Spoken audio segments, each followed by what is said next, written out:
ദൈവതിരുനാമത്തിന് മഹത്വം ഉണ്ടാകട്ടെ. കർത്താവായ യേശു ക്രിസ്തുവിൻ്റെ നിസ്തുലമായ നാമത്തിൽ നിങ്ങൾക്കേവർക്കും എൻ്റെ എളിയ സ്നേഹവന്ദനം അറിയിക്കുന്നു. യേശു ക്രിസ്തുവിൻ്റെ വചനത്തിൻ്റെ ഉപാധിയാണ് നാം ഓരോരുത്തരും ഇരിക്കുന്നത്.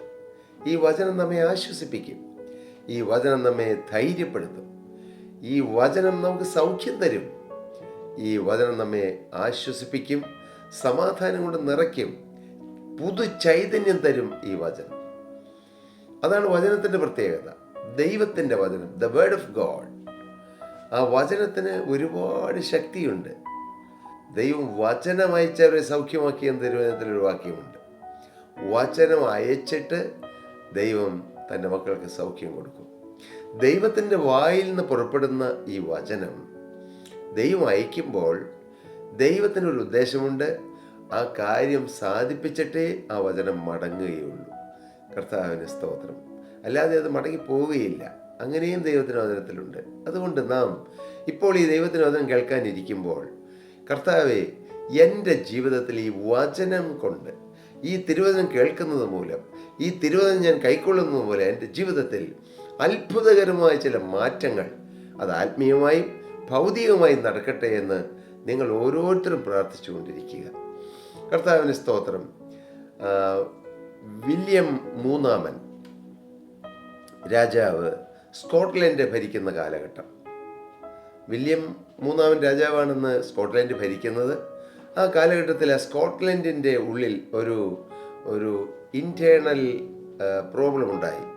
ഒരു സ്തോത്രം, ഒരു വിപ്ലവം ഉണ്ടായി ഉള്ളിൽ തന്നെ. അവിടെ ഒരുപിടി രാജ്യങ്ങൾ അഥവാ ഗോത്രങ്ങളുണ്ടായിരുന്നു.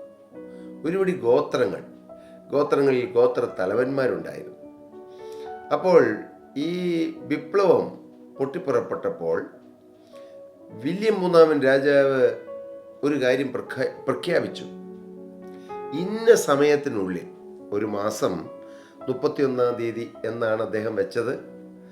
ആ മാസം 31-ാം തീയതിക്കുള്ളിൽ ഈ ഗോത്രത്തലവന്മാർ വന്ന് രാജാവിന് കീഴടങ്ങിയാൽ രാജാവ് അവരെ വെറുതെ വിടാം, രാജാവിനോട് സഖ്യത പുലർത്തി അവർക്കും ജീവിക്കാം, ഇല്ലെങ്കിൽ രാജാവ് അവരെ ഹിംസിച്ച് കളയും, അവരെ നശിപ്പിച്ച് കളയും എന്ന് ഒരു പ്രഖ്യാപനം പുറപ്പെടുവിച്ചു.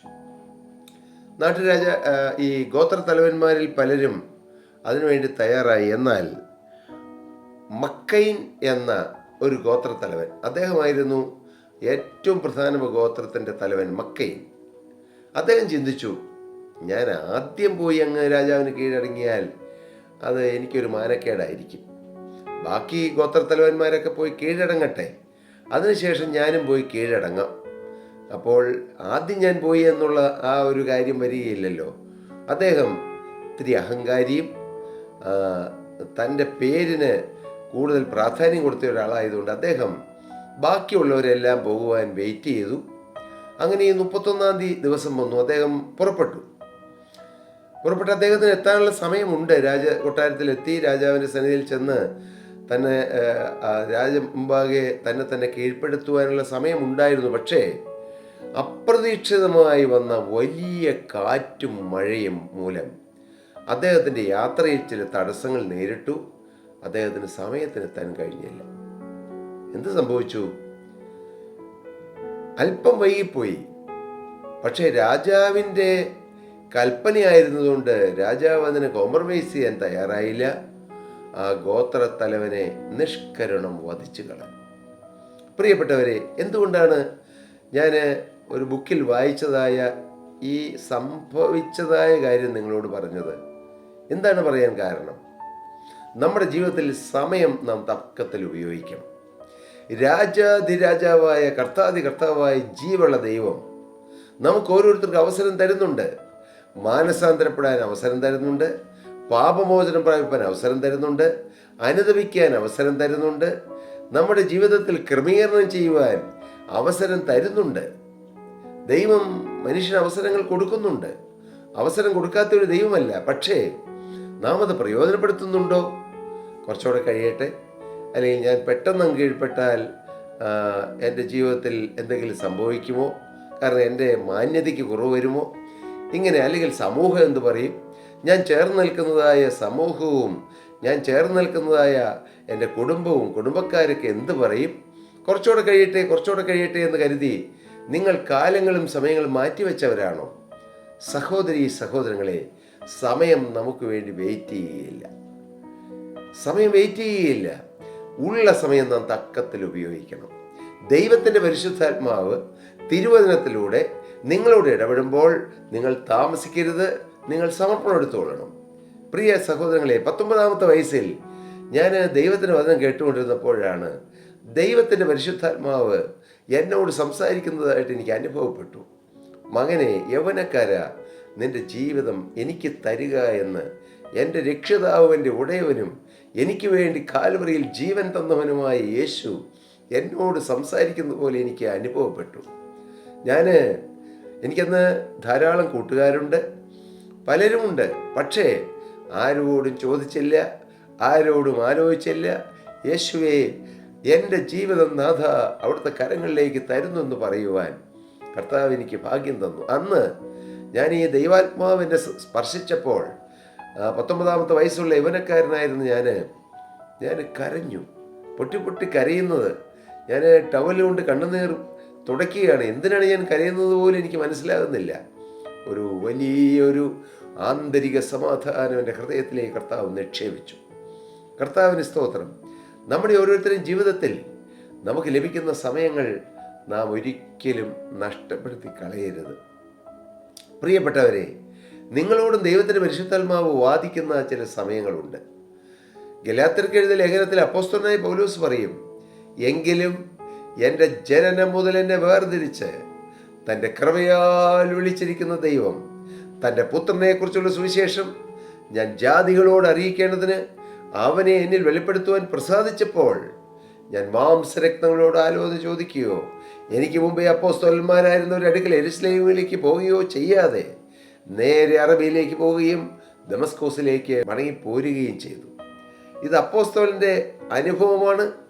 ഇതൊരു ബേസാണ്. നാം യേശുവിന് വേണ്ടി ജീവിതം വേർതിരിക്കുക എന്നുള്ളത് ഒരു അടിത്തറയിടുകയാണ്. ക്രിസ്തു ആകുന്ന പാറമേൽ അടിത്തറയിട്ട് ക്രിസ്തീയ ജീവിതം തുടങ്ങുകയാണ്. നമുക്കറിയാം, ക്രിസ്തീയ ജീവിതം തുടങ്ങുന്നത് ക്രിസ്തുവിന് വേണ്ടി ജീവിതം വേർതിരിച്ച് തുടങ്ങുമ്പോഴാണ് യഥാർത്ഥത്തിൽ തുടങ്ങുന്നത്. ഒരുപക്ഷെ നാം അമ്മയുടെയും അപ്പൻ്റെയും മകനോ മകളോ ആയി ഒരു കുടുംബത്തിൽ, ഒരു ക്രിസ്തീയ കുടുംബത്തിൽ ജനിക്കുമ്പോൾ നാം ആരും ക്രിസ്ത്യാനികളാകുന്നില്ല. ഇതൊരു സത്യമാണ്.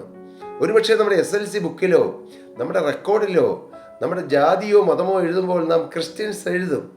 പക്ഷേ യഥാർത്ഥത്തിൽ ഒരു മനുഷ്യൻ ദൈവകരങ്ങളിലേക്ക് തൻ്റെ ജീവിതം കൊടുത്ത് ഞാൻ യേശുവിന് വേണ്ടി ജീവിക്കും, ഞാൻ യേശുവിൻ്റെ മകനായി ജീവിക്കും, യേശുവിൻ്റെ നാമമഹത്വത്തിന് വേണ്ടി ഞാൻ എന്നെ തന്നെ സമർപ്പിക്കുന്നു എന്ന് പറഞ്ഞ് ദൈവകരങ്ങളിലേക്ക് തൻ്റെ ജീവിതം വ്യക്തിപരമായി കൊടുക്കുമ്പോഴാണ് യഥാർത്ഥത്തിൽ അവനൊരു ക്രിസ്ത്യാനിയാകുന്നത്. എന്താണ് ക്രിസ്ത്യാനി എന്ന് പറഞ്ഞാൽ? ക്രിസ്തുവിനെ അനുഗമിക്കുന്നവൻ. എന്താണ് ക്രിസ്തുവിനെ അനുഗമിക്കുക എന്ന് പറഞ്ഞാൽ? ക്രിസ്തു പറഞ്ഞ വചനങ്ങൾ ജീവിതത്തിൽ അനുഭവിക്കുകയും അതനുസരിക്കുകയും അതിനെ കീഴ്പ്പെടുകയും അതും പ്രകാരം ജീവിതം ക്രമീകരിച്ച് മുന്നോട്ട് പോവുകയും ചെയ്യുന്ന ജീവിതമാണ് ക്രിസ്തുവിനെ അനുഗമിക്കുക, ക്രിസ്തുവിൻ്റെ വചനം അനുസരിക്കുക എന്നുള്ളത്.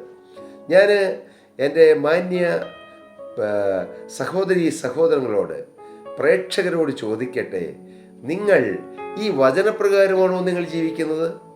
അതോ നമ്മുടെ സ്വന്തം ഇഷ്ടപ്രകാരം? എനിക്കിഷ്ടമുള്ളതുപോലെ ഞാൻ ജീവിക്കുന്നു, എനിക്കിഷ്ടമുള്ളതുപോലെ എൻ്റെ പൈസ ചിലവഴിക്കുന്നു, എനിക്കിഷ്ടമുള്ളതുപോലെ ഞാൻ സംസാരിക്കുന്നു, എനിക്കിഷ്ടമുള്ളതുപോലെ ഞാൻ പ്രവർത്തിക്കുന്നു, എനിക്കിഷ്ടമുള്ളതുപോലെ ഞാൻ ജീവിക്കുന്നു? അതോ അങ്ങനെയാണോ നിങ്ങളുടെ അനുഭവം? ക്രിസ്ത്യാനി എന്ന് പേരുള്ളവരായിരിക്കാം, പക്ഷേ നാം അങ്ങനെ ജീവിക്കുന്നുവെങ്കിൽ നാം ക്രിസ്ത്യാനികളാകുന്നില്ല. ആ ഒരു സത്യം മനസ്സിലാക്കൂ പ്രിയരെ. നിങ്ങൾ ഈ സത്യം മനസ്സിലാക്കിയാൽ ഈ സത്യം നിങ്ങളെ സ്വതന്ത്രരാക്കും. ഹല്ലേലൂയ. എന്നാൽ യഥാർത്ഥത്തിൽ ഒരു ക്രിസ്ത്യാനി എന്ന് പറഞ്ഞാൽ എന്താണ്? ക്രിസ്തു പറഞ്ഞിരിക്കുന്നതിനനുസരിച്ച് തന്നെ കീഴ്പ്പെടുത്തുന്നു. നാം ആദ്യം ചിന്തിച്ചതുപോലെ വില്യം മൂന്നാമൻ രാജാവിൻ്റെ അടുക്കൽ മക്കൈൻ എന്ന ഗോത്രത്തലവൻ ചെന്നപ്പോൾ അദ്ദേഹം താമസിച്ചുപോയി. കാരണം ഈ വില്യം രാജാവിൻ്റെ മുമ്പിൽ കീഴ്പ്പെടാൻ അദ്ദേഹത്തിന് മനസ്സില്ലായിരുന്നു. അതുപോലെ നാം ദൈവത്തിൻ്റെ വചനത്തിന് കീഴ്പ്പെടാൻ തയ്യാറാകാതെ സ്വന്തം ഇഷ്ടങ്ങളും സ്വന്തം താല്പര്യങ്ങളും സ്വന്തമായ വഴിയിലൂടെ നാം നടക്കുകയാണെങ്കിൽ നാം ക്രിസ്ത്യാനികളെ അല്ല. ഒരുപക്ഷെ ക്രിസ്ത്യാനി എന്ന് നമുക്ക് SLC ബുക്കിൽ രജിസ്റ്ററിൽ ഉണ്ടാകാം, പക്ഷെ നാം യഥാർത്ഥ ക്രിസ്ത്യാനികളല്ല. നാം എങ്ങനെയാണ് ക്രിസ്ത്യാനികളാകുന്നത്?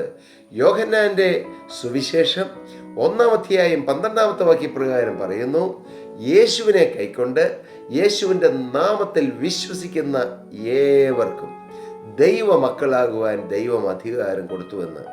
യേശുവിനെ നാം കൈക്കൊള്ളണം, യേശുവിൻ്റെ വചനം നാം സ്വീകരിക്കണം, യേശുവിൻ്റെ വചനപ്രകാരം ഞാൻ ജീവിക്കുമെന്ന് നാം സമർപ്പിക്കണം. നിങ്ങൾ അങ്ങനെ ഒരു സമർപ്പണം എടുത്തിട്ടുണ്ടോ? ഒന്ന് ചിന്തിക്കൂ. അങ്ങനെ എന്തെങ്കിലും ഒരു സമർപ്പണം എടുത്തവരെ ആ സമർപ്പണം നിന്ന് മാറിപ്പോയിട്ടുണ്ടോ? അതും ചിന്തിക്കൂ. അങ്ങനെയെങ്കിൽ ഇത് നല്ലൊരു അവസരമാണ്. ഈ നല്ല സമയം നിങ്ങൾ കർത്താവിൻ്റെ സന്നിധിയിൽ താഴുകയും കർത്താവിൻ്റെ കരങ്ങളിലേക്ക് ജീവിതം കൊടുക്കുകയും ലോകത്തിലെ 1-ാമത്തെ പൗരൻ എന്നറിയപ്പെടുന്ന അമേരിക്കൻ പ്രസിഡന്റ്, എത്രയോ അമേരിക്കൻ പ്രസിഡന്റുമാർ തങ്ങളുടെ ജീവിതം യേശുക്രിസ്തുവിന് കൊടുത്തു.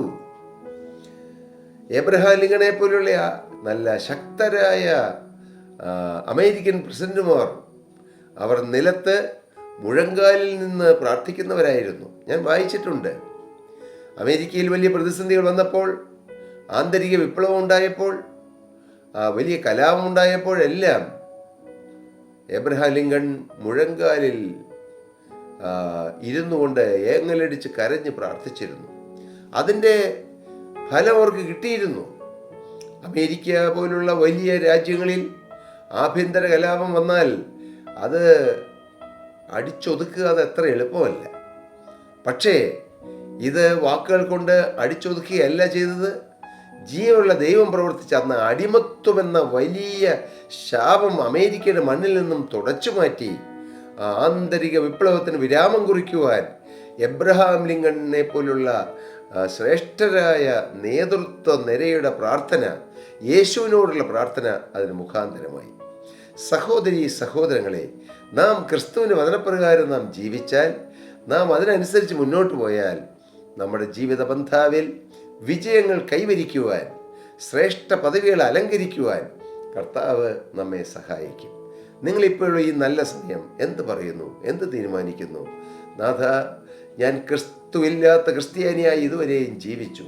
ക്രിസ്ത്യാനി എന്ന് എനിക്ക് പേരുണ്ടായിരുന്നു, പക്ഷെ ഞാൻ ക്രിസ്തു ഉള്ളവനായിരുന്നില്ല.